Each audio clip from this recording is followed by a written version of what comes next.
망망대해. 둘러봐도 바다밖에 안 보이는 그곳에서 어떤 일이 벌어졌길래 세상에 잔혹사라는 표현을 썼을까요? 김묘선 기자님. 네, 있어서는 안 되는 일이 벌어졌습니다. 지난해 4월입니다. 112로 실종 신고가 하나 접수가 됩니다. 지인이 연락이 되지 않는다라는 내용이었는데요. 아이고. 이 실종된 남성은 2달여 전에 전남 해상에서 새우잡이 배로 조업을 나간 선원이었습니다. 선원이다 보니까 그 같이 배를 탄 선장에 대한 조사가 이루어졌죠. 네. 네, 선장이 경찰 조사에서 이렇게 진술합니다. 뭐라고요? 그 남성이요. 다른 포구에서 먼저 내렸습니다. 라고 진술을 합니다. 아니 실종됐다는 그 신고를 받은 그 선원에 대해서 그 선원 어디 있습니까? 했더니 아이고 그 선원요 다른 포구에서 먼저 내렸어요. 아이고 이담 아나운서 그렇게 다른 포구에서 내렸습니다. 이 말만 듣고 경찰 그 실종 신고한 지인이나 가족한테 네 다른 포구에서 내렸다면 이렇게 끝날 사안은 아니잖아요. 그리고 경찰이 그렇게 하지는 않죠. 그래서 네. 아까 보신 것처럼 승선원 명단을 확보했다고 했잖아요. 그러니까 승선원이 하선을 했는지 이 부분을 파악을 하기 시작했습니다. 아하. 아마 하선을 했다는 그런 명단에 포함되어 있지 않았었던 것 같습니다. 어머나? 경찰이 경찰이 이런 결론을 내립니다. 이 해당 선원이 어선 위에서 사망을 했고 뭐라고요? 또 시신은 깊은 바닷속에 있다라는 결론이 나왔습니다. 어머나. 대체 이게 어떻게 된 일인가 했는데요. 네. 범인은 다름 아닌 이 선장과 선원들이었습니다. 세상에. 이 선장과 선원들이요 무려 2달 동안 이 해당 선원을 괴롭혀 왔다고 합니다. 예를 들면 네. 각종 공구로 무차별로 폭행을 한다거나 청소용 호스로 바닷물을 끼얹기도 했다는 겁니다. 세상에. 그리고 비 오는 날 천장이 뚫려 있는 이 어구 적재 장소에 그러니까 거의 야외죠. 야외 취침을 시켰다는 거예요. 어머나. 게다가 휴대전화는 빼앗아서 신고를 막았다고 합니다. 그리고 범행 당일 바람이 강한 날이었다고 하는데요. 피해 선원에게 선원을 씻기라고 다른 선원들에게 이제 선장이 지시를 했다고 해요. 그러니까 물로 씻겼겠죠. 네. 추운 날이었을 거 아닙니까? 어머나. 급작스럽게 저체온 증상을 보이면서 결국 사망에 이르게 됐는데요.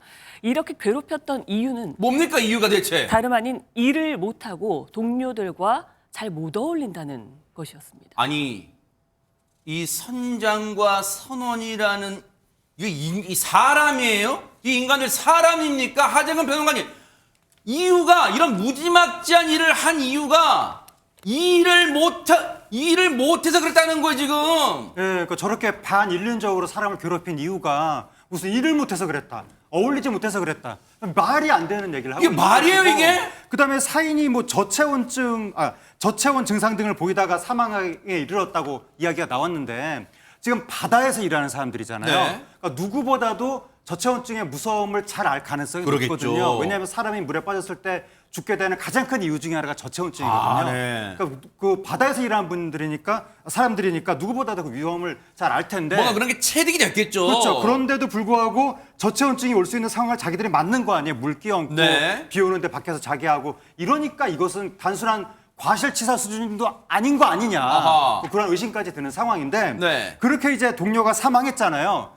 거기에 대한 반응도 너무 충격적입니다. 왜요? 이 선장과 동료 선원들이 어떻게 했냐면 사망한 사람의 시신을 쇠뭉치나 파이프 등이 담긴 어망에 같이 묶어서 바다에 유기를 해버렸다고 합니다. 어머나. 그러면서 증거를 인멸하기 위해서 피해자의 휴대전화도 같이 바다에 빠뜨렸다는 거예요.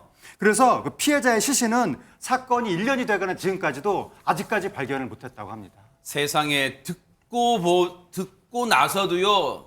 지금 저희들이 귀를 의심할 정도예요. 손정희 변호사님 이게 그 어떤 범죄 영화보다 더 악랄합니다. 지금 소름 끼쳐요. 그렇습니다. 선상에서 이루어진 살인 그리고 사체 유기 사건이라고 정리해드릴 수 있는데요. 처음에 이 가해자 선장과 선원들은 혐의를 부인했습니다. 우리가 죽이지 않았다 이렇게 극구 부인을 한 건데요. 검찰에서 삭제된 CCTV 무려 9,700개를 복원을 해서 검토를 했고요. 네. 결국 형사법정에 기소했습니다. 선장에 대해서는 살인과 사체 유기죄로 기소를 했고 1심에서 유죄가 선고돼서 28년형이 나왔고요. 이 일을 도운 사람들 그리고 때리거나 사체 유기에 가담한 선원은 징역 3년이 나왔습니다. 네. 또한 살인을 방조하고 상습 폭행한 선원들, 직원들 같은 경우도 모두 구속 기소돼서 징역 1년 6개월에서 징역 5년이 선고됐는데요.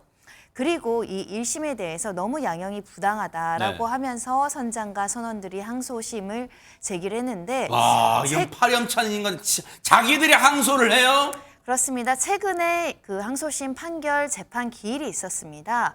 뭐 다행이라고 말씀드릴 수 있을까요? 1심에서는 부인했으나 항소심에 이르러서는 자백하고 반성한다라고 하면서 가명으로 선처해달라라고 이 양형 이유를 설명을 했는데요. 하지만 검찰은 재질이 1심이 양형도 너무나 가볍다라고 하면서 이 항소 기각해야 된다라고 주장을 하고 있는 상황이고요. 이 관련해서 이렇게 가담한 사람들이 많고 또 전부 구속 기소된 만큼 2심 재판부 어떤 판단 내릴지 또 기다려 봐야 될 것 같습니다. 그야말로 우리가요, 사람이 아니라 악마를 본 그런 사건이었습니다. 너무너무 기가 막히고 경악스럽습니다. 항소심에서도 철퇴가 내려지길 기대하고 바라보도록 하겠습니다.